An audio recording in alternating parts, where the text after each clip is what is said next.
कि राम और रावण के विशाल युद्ध में जो भी भगवान राम के या भगवान के सेवकों के द्वारा मारा गया, भगवान ने उन सभी को अपना परम पद दिया है। और कौन है कि पहले दिन दूसरे दिन की कथा में मैंने निवेदन किया था कि भगवान की जय और विजय जो पार्षद थे, भगवान के जय विजय जो पार्षद थे वही रावण और कुंभकर्ण बने थे। और भगवान ने वचन दिया था कि तुम्हारे उद्धार के लिए मैं 3 रूपों में आऊंगा। पहले में भगवान वराह बने,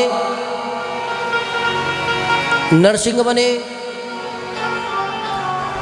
फिर भगवान राम का अवतार हुआ। तो कहने का तात्पर्य यह है कि भगवान के हाथों से मरना भी मोक्ष होता है और भगवान के हाथों से बचना भी मोक्ष होता है। यद कल्पितम मत भावेन युक्ता भावेन सार्थिता तस्या विनिर्दिष्टायाम चंद्रारे भासितम गिराः। प्रातःकाल होते ही भगवान राम की आज्ञा लेकर के जितने भी वानर हैं अपनी अपनी सेनाओं को सभी ने सजाया है सुग्रीव की सानिध्यता में। जितने भी वानर हैं दूर दूर से बड़े बड़े पर्वत की शिलाओं को लेकर के आते हैं, लंका के ऊपर बरसाते हैं।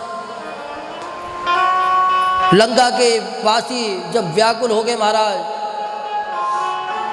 तब जाकर के रावण के तरफ से प्रथम दिन के योद्धाओं को युद्ध के लिए भेजा गया। बड़ा विस्तर युद्ध हुआ। भगवान राम की दृष्टि जिनके ऊपर बनी रही उनका कल्याण हुआ। और पहले दिन के युद्ध में रावण की सेना का बहुत नाश हुआ हमारा। बंदर दौड़े दौड़े आते हैं, किसी के बालों को नोचते हैं, किसी को खाते हैं, किसी को पत्थर से मारते हैं, किसी सैनिक को कई बंदर मिलकर के जमीन में गिर लेते हैं, मारते भी हैं, घसीटते भी हैं। पहले दिन के युद्ध में महान हानि रावण की हुई। जाकर के सेवकों ने रावण को बतलाया, सारी घटना से अवगत कराया। अगले ही दिन के युद्ध में रावण के प्रपौत्र आदि जो थे उनका आगमन हुआ है। अक्षौहिण्याम यथा सेना मध्यो रूप सवे किल्पिता। द्वितीय तृतीय और चतुर्थ दिवस के युद्धों में रावण के बहुत से सैनिक मारे गए। अपनी सैनिकों का हिरास देखते हुए तब पंचम दिवस के युद्ध में रावण का वीर पुत्र मेघनाद आता है। वाल्मीकि मुनि कहते हैं कि मेघनाद जो था ये बहुत बलवान था। इसने अपने पराक्रम के बल पर इंद्र को भी जीत लिया था, इसलिए इसका नाम था इंद्रजीत। कि तदस्मिन् कार्य निर्योगे वीरेरम दुरति क्रमे। जिस समय मेघनाद रण क्षेत्र में आया तो रावण की तरफ से आने वाले दैत्यों के मन में भी बल प्राप्त हो गया। क्यों? क्योंकि जब तक साथ चलने वाला जो नायक होता है वो बलवान ना हो तो साथ चलने वाली जो सेना के मन में भी पराक्रम नहीं होता। अब तो महाराज आज के पंचम दिवस के युद्ध में रावण के सैनिकों का बड़ा विशाल पराक्रम देखने को मिला। यहाँ पर वाल्मीकि मुनि बड़ी प्रशंसा करते हैं। मेघनाद का सामना करने के लिए भगवान लक्ष्मण को भेजते हैं। लक्ष्मण में और मेघनाद में दुस्तर युद्ध होता है। दोनों तरफ की सेनाओं का हिरास होता है और संध्या होने पर दोनों योद्धा अपने अपने शिविरों में लौट गए। प्रातःकाल का युद्ध वहीं से शुरू हुआ जहां पर खत्म हुआ था। देखो युद्ध की ये धर्म है, सुबह सूर्योदय होते ही प्रारंभ हो जाना और शाम को सूर्य अस्त होते ही खत्म हो जाना। पांडवों के युद्ध का वर्णन करते हुए वेदव्यास जी महाराज कहते हैं कि जब पांडवों और कौरवों का युद्ध चल रहा था तो सूर्य अस्त होने के बाद में जिस दल का जो वीर चला जाता था तो उसको तिलांजलि देने के लिए दूसरे दल के लोग जाते थे। जैसे कि अभिमन्यु मारा गया, तो जिस समय अभिमन्यु का वध हुआ तो उस समय कौरवों की तरफ से पितामह भीष्म बड़े बड़े योद्धा उसको जलांजलि देने को आए। उधर जब द्रोणाचार्य आदि जब ऋषि मारे गए तो इधर से भी भगवान पांडवों को लेकर के वहाँ गए। तो सूर्य अस्त होने के बाद में, ये तो चलो महाभारत का विधान था, जब भगवान श्री कृष्ण अर्जुन और भीम को लेकर के जरासंध के यहाँ जाते हैं, ब्राह्मण का वेश बदल करके, कथा आपने सुनी होगी, मैं तो केवल प्रसंगवश छेड़ रहा हूँ। तो भगवान ने कहा था कि भैया हमें कुछ दान तो चाहिए नहीं, हमें तो केवल युद्ध चाहिए। अब वो सोचने लगा कि ये ब्राह्मण का रूप लेकर के आए हैं और युद्ध मांग रहे हैं। तब भगवान ने अपना परिचय दिया कि हम ब्राह्मण नहीं है भैया, हम जो है, मैं कृष्ण हूँ, ये अर्जुन है और ये भीम है। जरासंध कहता है कि तुमसे तो हम लड़ेंगे नहीं, अर्जुन हमारी टक्कर का नहीं है, लेकिन हाँ भीम से लड़ेंगे। युद्ध चला महाराज 27 दिन तक। सुबह को लड़ते, दोपहर तक लड़ते रहते, सूर्य अस्त हो जाए। तो सूर्य अस्त होने के बाद में जरासंध उनकी आवभगत किया करता था, बढ़िया सैया पर सुलाता, उनके पैर दबाता, बढ़िया भोजन कराता और सुबह को होकर के फिर युद्ध हो जाता। तो ये युद्ध के नियम थे। पहले जो लोग थे, चाहे कितने भी दुष्ट क्यों ना हो महाराज, लेकिन धर्मनिष्ठ थे। गोस्वामी तुलसीदास जी महाराज और वाल्मीकि रामायण में वाल्मीकि मुनि ने रावण को धर्मज्ञ कहा है और नीतिज्ञ कहा है कि रावण बड़ा धर्मज्ञ था और नीतिज्ञ भी था। नीतिवानो यथा रावण धनुष्मंतम लंका ध्वयम, कि लंका पर राज करने वाला जो राजा रावण है वो नीतिज्ञ है, धर्म को धारण करने वाला है, तीनों समय गायत्री का जप करने वाला है, वेद को मानने वाला है और ब्राह्मण कुल में जन्म उसका हुआ है, विश्वश्रवा का पुत्र है। एक धर्मात्मा व्यक्ति की पूजा छूट जाएगी, लेकिन रावण की पूजा नहीं छूट सकती महाराज। और कितना बड़ा धर्मात्मा था कि अपने गर्दन को काट काट करके भगवान को चढ़ाया। क्या बताओ कोई भगत कर सकता है ऐसा? शुक्राचार्य जी राक्षसों से क्यों खुश रहते थे? इसी वजह से खुश रहते थे क्योंकि राक्षसों के मन में शुक्राचार्य जी के प्रति बड़ा समर्पण था। उन्होंने ये कह दिया कि गर्दन को काट दो, कि ठीक है गुरु जी, बाल पकड़े, गर्दन काट दी, चढ़ा दी। इसीलिए शुक्राचार्य जी का समर्पण राक्षसों की तरफ था। इसीलिए शुक्राचार्य जी ने देवताओं का पुरोहित कर्म स्वीकार नहीं किया, बल्कि दैत्यों का पुरोहित कर्म स्वीकार किया कि मुझे ये बड़े अच्छे लगते हैं। उनके मन में कोई कपट नहीं होता, देवताओं के मन में तो कपट होता है, लेकिन राक्षसों के मन में कोई कपट नहीं। जो मन में आया सो कह दिया, बुरा लगे तो ठीक है भैया, और नहीं तो जो गाली देना गाली दो, मरवाना है मरवाओ। दैत्यों में और देवताओं में केवल यही अंतर है। लेकिन भगवान फिर भी क्या कहते हैं, भगवान से किसी ने प्रश्न किया कि प्रभु देवता भी तुम्हारे हैं और राक्षस भी तुम्हारे हैं, फिर उनसे प्रेम क्यों और उनसे वैर क्यों? भगवान कहते कि भैया मैं ना तो किसी से प्रेम करता हूँ ना ही किसी से वैर करता हूँ, मैं ना उनसे प्रेम वैर नहीं करता हूँ। अब देवताओं को बचाते हैं तो देवताओं को भी भगवान की प्राप्ति होती है, और राक्षसों को मारते हैं तो मरने के बाद राक्षसों को भी भगवान की प्राप्ति होती है। लेकिन अंतर क्या है? व्यवहार का।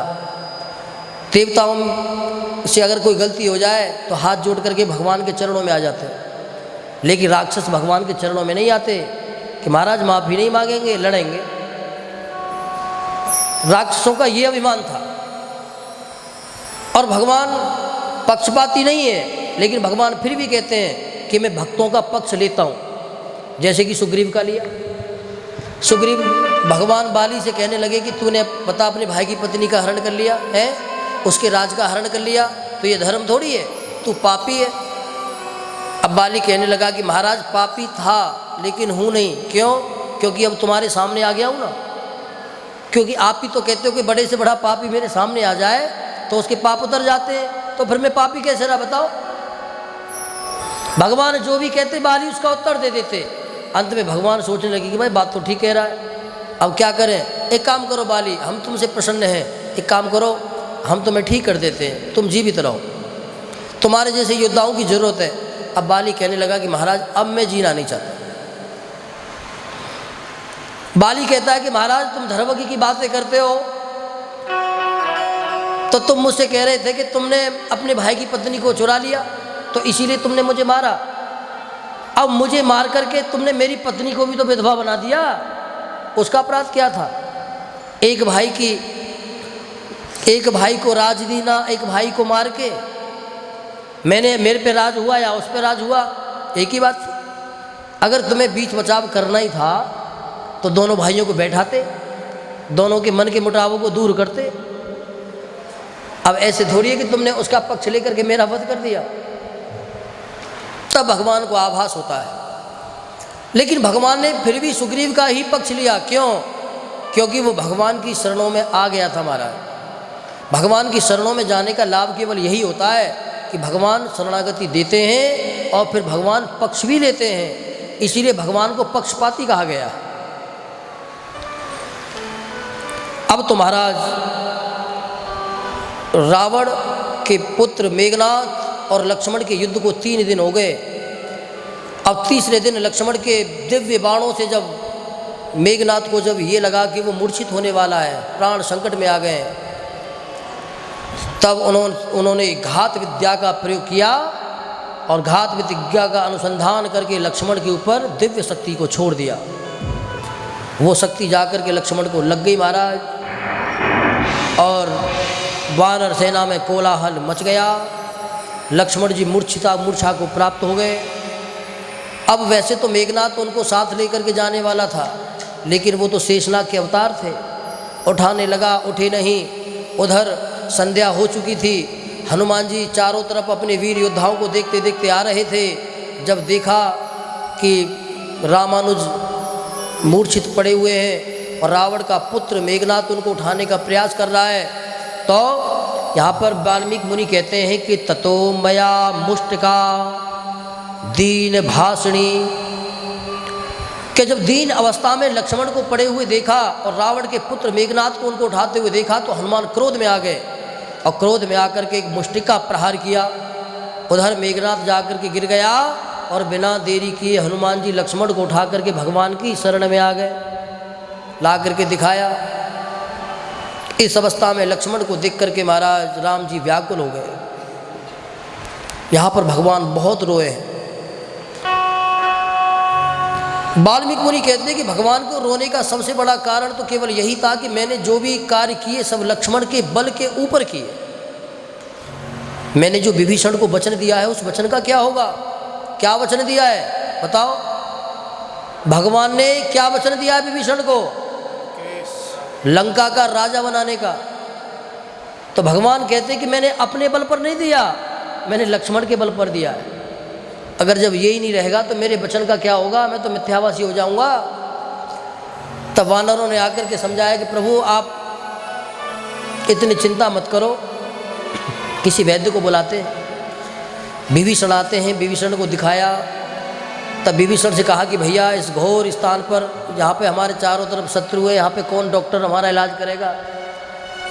तब विभीषण ने कहा कि महाराज यहाँ पर केवल एक ही वैद्य है जो राज वैद्य है, जिसका नाम सुसेन है, लेकिन वो मुझे लगता नहीं कि तुम्हारी सहायता करेगा।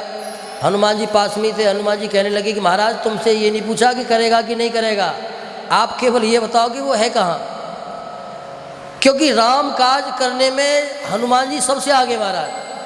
वो इस बात की चिंता नहीं करते क्या होगा, बस आप ये बताओ कि कहाँ है। सारा पता बता दिया गली मोहल्ले के, जिस गली मोहल्ले में रह रहे हैं लंका में। भगवान के चरणों को प्रणाम करके हनुमान जी गए महाराज, लंकापुरी में प्रवेश कर गए। जगह जगह क्या देख रहे हैं? अब देखो मेघनाथ को शक्ति लग गई है, तो इसका मतलब ये नहीं कि रावण नो टेंशन बैठा हुआ है, नहीं, अपने गुप्तचरों को लगा रखा है कि जाओ बताओ, एक एक पल की सूचना दो।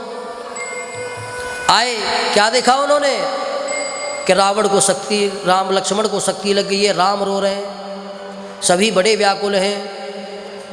अब रावण ये जानता था कि वैद्य केवल हमारी लंका में है, तो क्या किया, उस रात को रावण ने सुसेन वैद्य के घर के चारों तरफ सैनिकों की संख्या बढ़ा दी, सैनिकों की संख्या बढ़ा दी। लेकिन हनुमान जी तो महाराज हनुमान जी हैं, वीर बजरंगी अतुलित बल के धाम हैं। और राम जी के चरणों का स्मरण करके हनुमान जी पहुंच गए वहीं पर, छोटा सा रूप लेकर के।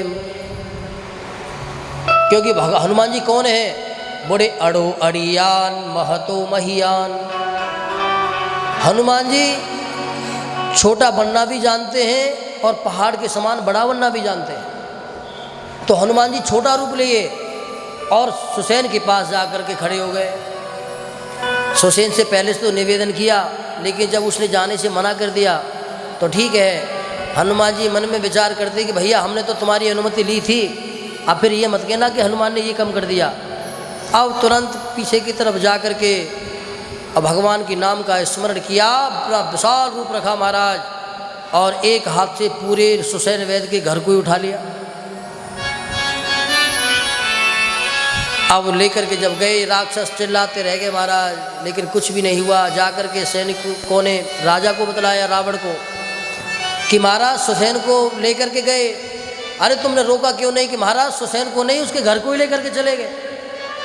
अब तो रावण सोचने लगा कि मैं जानता हूँ वो बंदर ही होगा, क्योंकि ऐसे काम तो वही बंदर कर सकता है। अब उस दिन, जिस दिन से हनुमान जी उसकी पूछ जला के उसकी लंका को जला के गए ना, उस दिन से रावण हनुमान जी से वैर रखने लगा महाराज। अब तो जाकर के सुसैन वैद्य गया। पहले तो सुसैन वैद्य ने मना किया, फिर लेकिन भगवान के दिव्य वचनों को सुनकर के प्रभावित हो गया। भगवान ने कहा कि भैया तुम वैद्य हो, वैद्य तो भगवान का अवतार होता है, देवताओं के समान होता है। अगर आप भी शत्रु और प्रेमी का अगर विचार करोगे तो कैसे काम चलेगा? तब उनके समझ में आया, क्षमा याचना करी। तब उनकी बीमारी को देखा, नाड़ी को देखा, तब इनसे कहा कि भैया इनके बचने के चांस तो बड़े कम है। हनुमान जी ने कहा कि हमने आपको बताया कि कम की बात तो किया ही मत करो, कि जिस विषय पे आप कम कह रहे हो वो विषय बताइए केवल आप। कि हनुमान में क्या बताऊं, कि उपाय तो है लेकिन बड़ा दुस्तर है। हनुमान जी ने कहा कि महाराज केवल उपाय बताइए, सरल और दुस्तर की बात नहीं पूछी आपसे। कि यहाँ से कई 100 योजन दूर द्रोणगिरी पर्वत की दिव्य कंदराओं के मध्य में एक संजीवनी बूटी नाम की बूटी होती है, आप जाओ, अगर जो सूर्य उदय से पहले लेकर के आए तो ठीक होगा, अन्यथा। अब इतना विचार किया, राम जी रोने लगे, कहने लगे कि इस दुस्तर काम को करेगा कौन? हनुमान जी चरणों में गिर गए कि प्रभु ये दास कब काम आएगा तुम्हारे? अभी मेरे ऊपर भरोसा कम हो गया क्या? बताओ, तुम इतना काम करने के लिए कहते हो, मैं इतना काम करके आता हूँ। भाई पता लगाने के लिए पूछा था, मैं उसकी लंका लगाया, और तुमने वैद्य के लिए बोला, मैं उसको घर समेत उठा लाया। तो अब तो तुम्हें मुझ पर भरोसा करना चाहिए। अब भगवान की आज्ञा लेकर के महाराज गए। उधर दूतों ने रावण को बतलाया। रावण ने जाकर के काल नेमी को भेजा है, और महाराज वो रूप बदल करके वहाँ पर देखो, चाहे बेशक उसने रूप बदला, लेकिन रूप बदला किसका? महात्मा का वेश। महात्मा का वेश बन के किया क्या?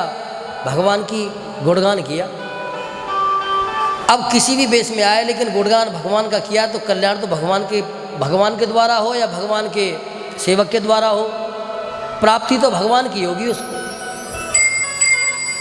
वहाँ पर गया, भगवान उसकी बातों में आ गए। उसके कहने से जब भगवान स्नान करने के लिए गए, जलपान करने के लिए गए, तो मकरी के रूप में वहाँ पर एक गंधर्वी ने आकर के भगवान को, हनुमान को बताया कि ये बड़ा दुष्ट है, ये भगत नहीं है, बचो इससे।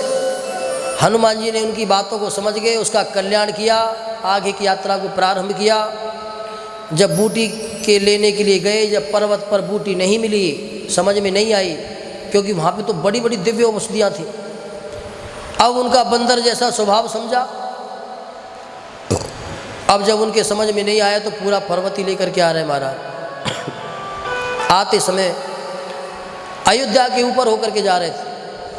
नंदी ग्राम में उस समय लक्ष्मण को भरत जी निवास करते हैं। सेवकों ने देखा, भरत जी को सूचित किया। भरत जी ने किसी अनिष्ट की आशंका को देखते हुए बाण का संधान किया। भगवान नाम का उच्चारण करते हुए हनुमान जी गिर पड़े। भगवान के नाम का उच्चारण सुनकर के भरत व्याकुल हो गए। दौड़े दौड़े हनुमान जी के पास में आए, भगवान से निवेदन किया कि प्रभु अगर मेरे बड़े भाई राम के चरणों में मेरी अकाल श्रद्धा है तो मेरे द्वारा दिया हुआ दिख ये मुक्त हो जावे और ये मूर्छित से जग जावे। जब भगवान के चरणों की शपथ ली तब वो मूर्छा से जागे। तब उनसे पूछा कि भैया तुम तो बड़े राम भक्त मालूम पड़ रहे हो, तुम कौन हो?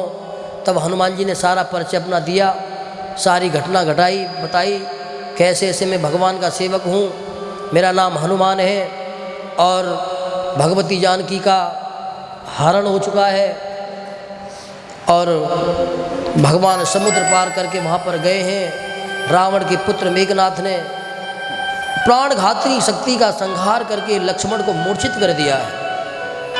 मैं उन्हीं के लिए ही ये औषधि लेकर के जा रहा हूँ। जब ये सारी बातें बतलाई तो महाराज भरत के दुख का पारावार नहीं रहा। भरत मन में कल्पना करने लगे, अपने आप को धिक्कारने लगे कि मेरी वजह से बार बार मेरे भैया को दुख प्राप्त होता है, आज भी इस दुख का कारण मैं ही बना। लेकिन जब हनुमान जी ने सुना कि ये भरत है महाराज, तो हनुमान जी बड़े प्रसन्न हुए। क्यों? क्योंकि हनुमान जी ने कई बार भगवान के मुख से अपने भाई भरत की प्रशंसा सुनी।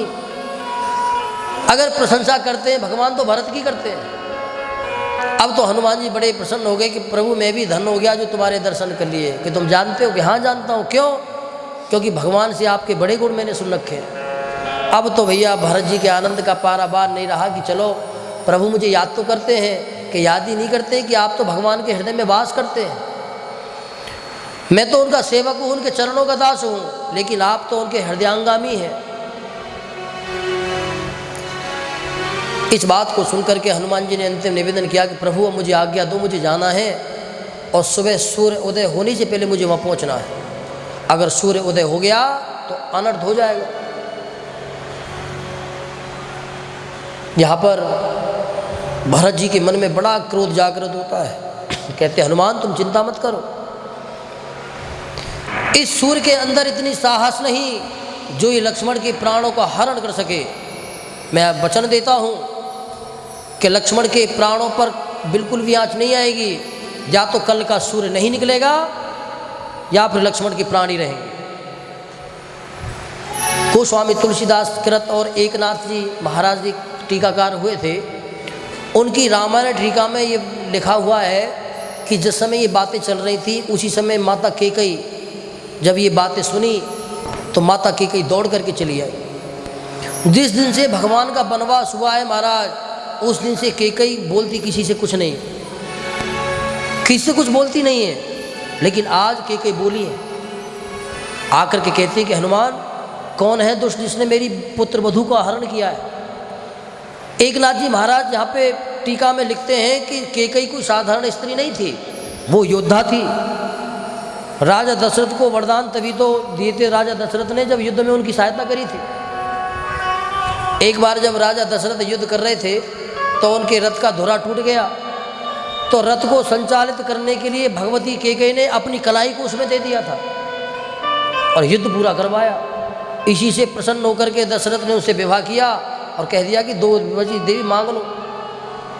अब उस समय कहा कि मुझे कुछ चाहिए नहीं, तुम मिल गए मुझे। अब रही बात वरदान की, जब इच्छा होगी तो मांग लेंगे।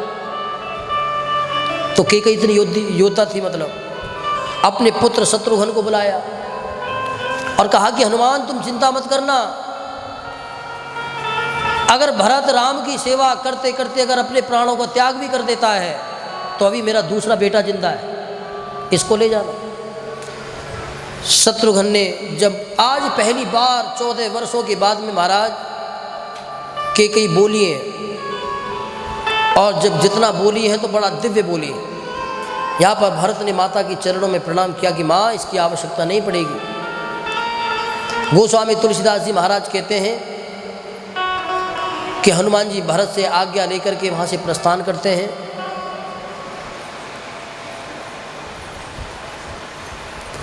भरत जी कहते हैं कि भैया अगर तुम्हें देरी हो जाए तो मैं ऐसे बाण का संधान करूं कि आप बाण पे बैठ के चले जाओ। तो हनुमान जी ने निवेदन किया कि भैया ऐसी कोई बात नहीं है, तुम्हारे चरणों का और भगवान के चरणों की इतनी कृपा है कि मैं शीघ्र पहुंच जाऊंगा। इधर तो हनुमान जी चले हैं, लेकिन उधर राम जी के दुख का कोई पारावार नहीं है महाराज। जितने भी वानर हैं सब रो रहे हैं, सब दुखी हैं। उधर राम जी की दुख का भी कोई पारावार नहीं है। मध्य रात्रि तथा युक्ता त्वया सार्ध परिंदनम रौद्रेण अभिषिक्तमयोध्यायां क्षिप्रम रामम मृत्युमम। भगवान के दुख का कोई पारावार नहीं रहा। भगवान यहाँ पर विलाप करते हैं और उधर भगवान के नाम का स्मरण करके हनुमान जी अपनी यात्रा को स्मरण भैया भैया कह कर मुझको, भैया भैया कह दुलारे बोल कछुओ, लखन दुलारे बोल कछुओ। ओ भैया भैया कह कर मुझको, भैया भैया कह कर मुझको बच्चे ना रुलारे बोल कछुओ, लखन दुलारे बोल कछुओ।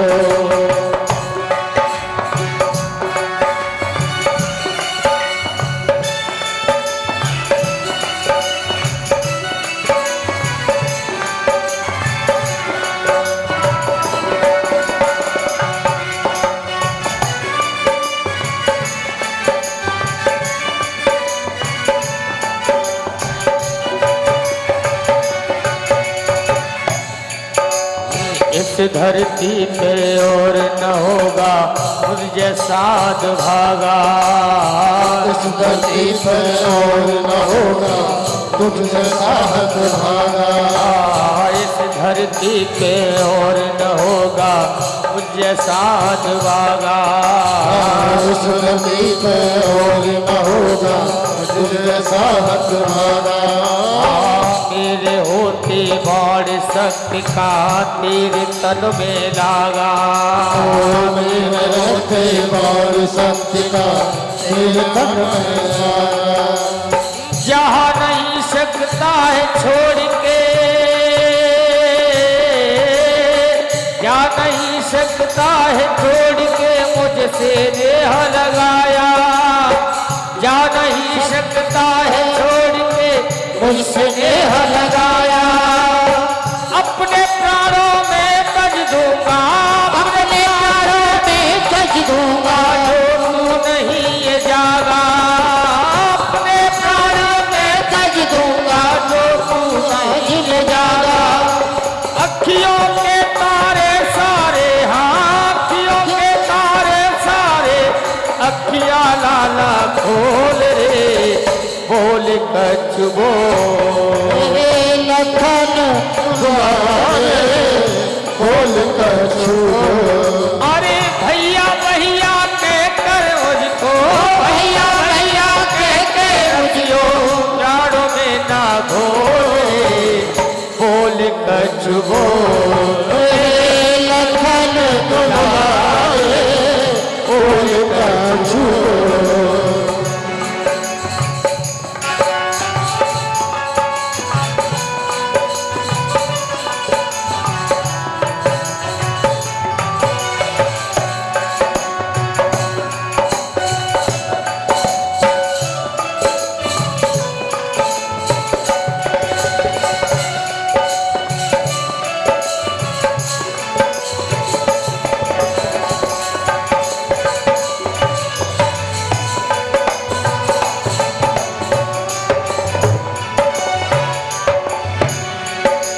बीती जाए रेन पवन सुत क्यों नहीं अब तक आए, बीती जाए रैन पवन सुख क्यों अब तक नहीं आए।